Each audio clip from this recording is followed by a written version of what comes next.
You're watching Photographing the World 4 behind the scenes. If you'd like to learn more about the full tutorial, check out fstoppers.com/store.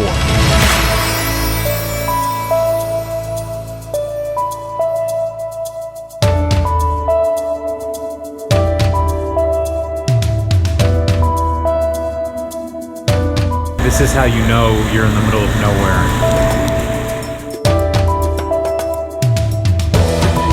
The new releases are like not new at all. We then headed out to scout and then shoot Thor's hammer the next morning. Good morning, everybody, and welcome to Bryce Canyon. I'm set up here just after sunrise, overlooking a spot called Thor's Hammer, which is a really interesting and particular rock.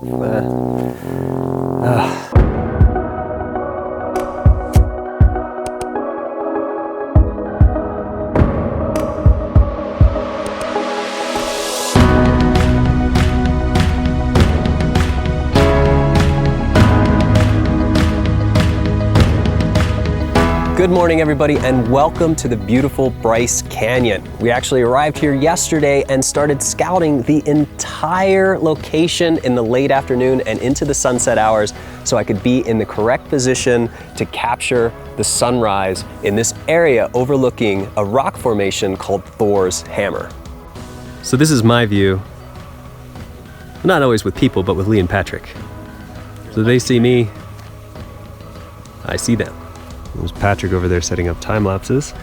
For these morning shoots, we can't shoot Elia working because it's pitch black dark. So instead, we focus on B-roll only. So we have something to cut to while he's actually being interviewed. So once I had the position locked and I was happy with everything, I had my fingers crossed for a good sunrise, went back to the hotel, got some sleep, and arrived here around 6 a.m. for a 7:30 sunrise. Obviously, framing everything the day before when it was light out was much easier than arriving here first thing in the morning when it was completely dark. We scouted this yesterday, and I didn't like any of these positions. I just kind of settled on this one, and I was hoping that we'd get a good sunrise because sunrise would salvage the scene because the foreground is just okay. It's beautiful, it just didn't have anything stapling it like I wanted it to except for Thor's hammer, but with this sunrise, it's perfect.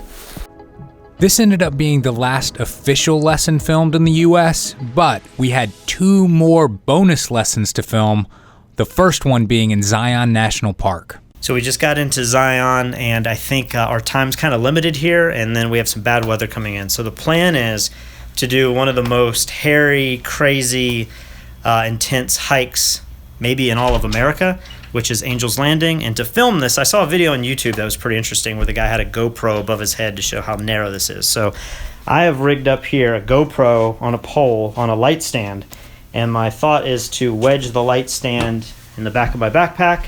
And then I'm emptying this out so that I'm carrying pretty much nothing with me. Maybe some gloves and maybe a couple little point and shoot cameras. And I can get the cool perspective of us walking. So this is the beginning of the trail. We may be staying out through sunset and then walking back in the dark. And what's crazy about this trail is it's super narrow at points and you have to hold on to a chain, apparently. All right, so here's the path. This is where we're going. You might be able to see some people up there.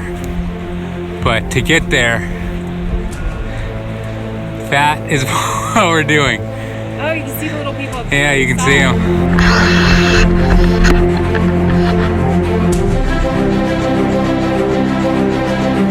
Alright, I've made it like halfway up this thing. I gotta get to the top of that, and then have to get to the top of that.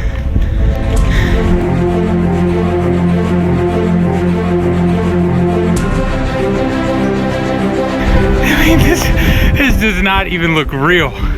This looks so fake. It looks like a matte painting. So I just spoke to like a 20-year-old guy. He said he quit coming up in a little bit because it was just too scary.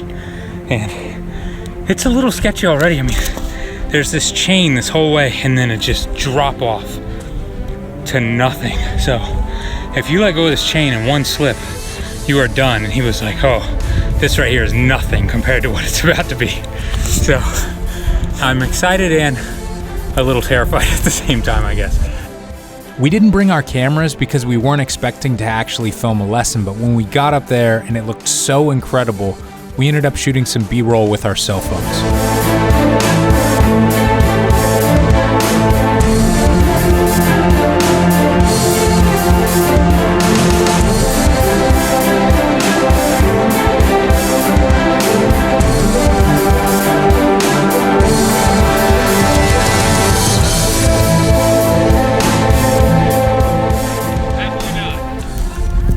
Here we go. Time to do the spine. Let the fun begin.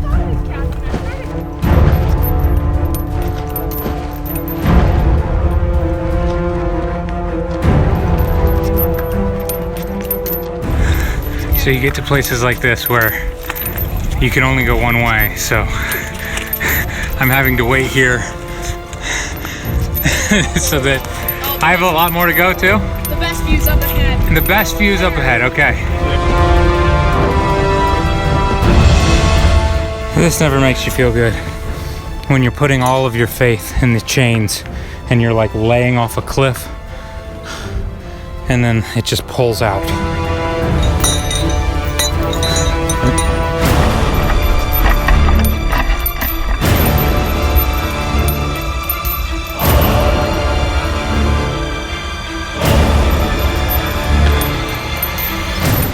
Oh my gosh.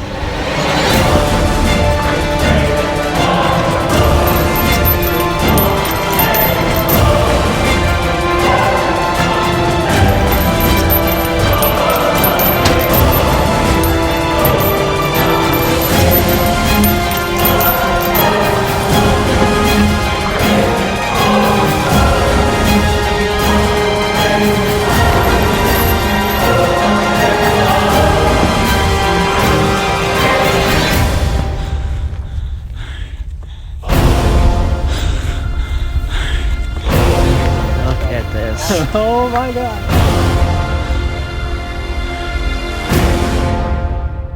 Let me see if you can see where everyone else is going down.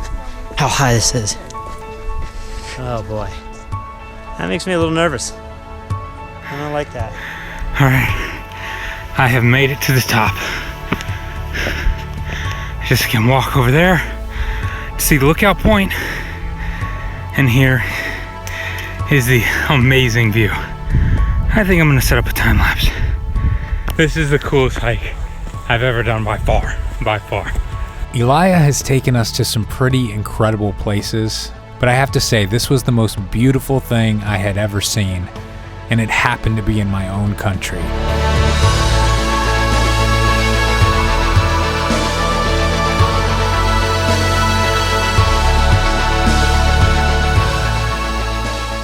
So this is officially the end.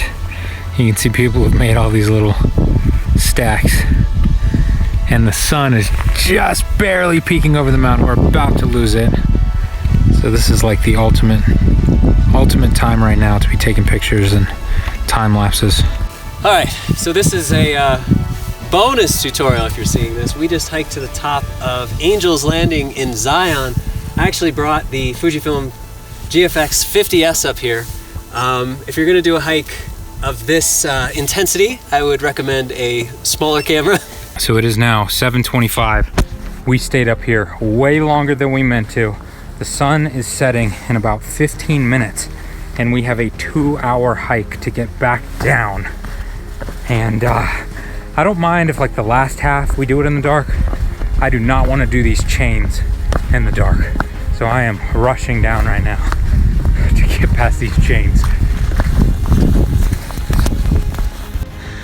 All right, I'm once again way ahead of everybody.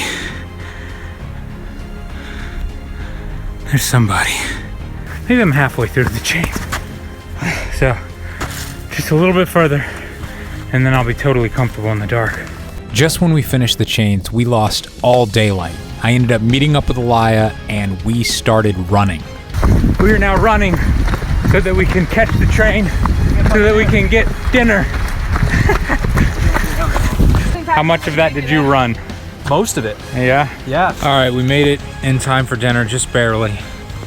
And I have to say, that was the best hike ever.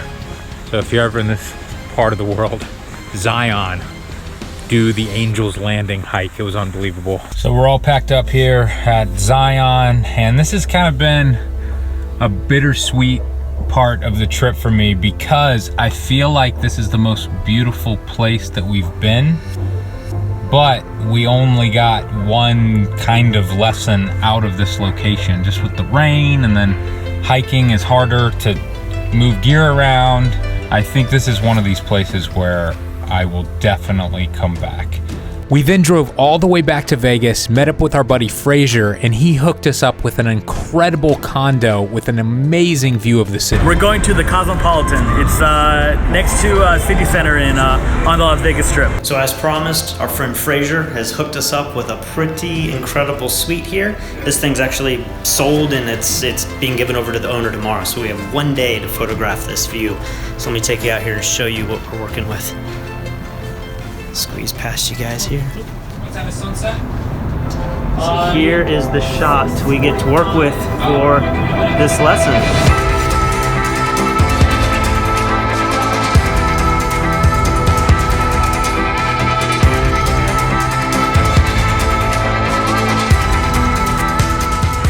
What's up, everybody, and welcome to the 46th floor of the Cosmopolitan Hotel and the view of the Strip of Las Vegas. All right, we got one camera, 2, 3, 4, 5, 6, 7, 8. Do you think we have enough? You have one. Do you? I have. That's this another. is this is 9. Are we? Are we going to cover this event? Nope. Get yours going. 10. 10. Although this really isn't Elias' thing, with a little bit of Photoshop, he came away with a killer image. Well, I feel like this is a really solid image, and I'm happy that I decided to shoot Vegas instead of just going to see shows and having all the Vegas type fun. So let's start by examining what we started with. So we started here with the original RAW. After that, we adjusted it. We obviously corrected the sky. We bent those edges out. Then we added the lights. We added the fountains, we brightened everything else around it, and we desaturated a little bit so it fit.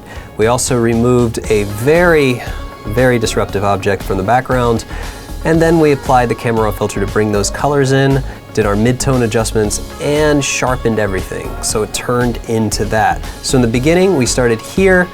In a few short minutes, we went from here to here. This wraps up the North American half of photographing the world behind the scenes, but join us next week because 1 year later, we head down to South America to finish off this tutorial. To learn more about photographing the world 4, head over to fstoppers.com/store.